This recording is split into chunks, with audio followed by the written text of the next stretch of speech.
দেখতে পাচ্ছেন জল আমাদের এই ছোট খাল থেকে ডোবায় চলে যাচ্ছে। অর্থাৎ গতকালের বৃষ্টির কারণে, ব্যাপক বৃষ্টির কারণে এখানে রাস্তার পাশে একটি বাড়িও রয়েছে এবং বাগান রয়েছে।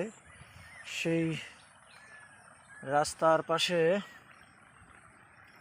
ডোবা থাকায় এবং সেই ডোবাটি খাল থেকে অনেকটা উপরে ছিল, আর এই বৃষ্টির কারণে খালের জল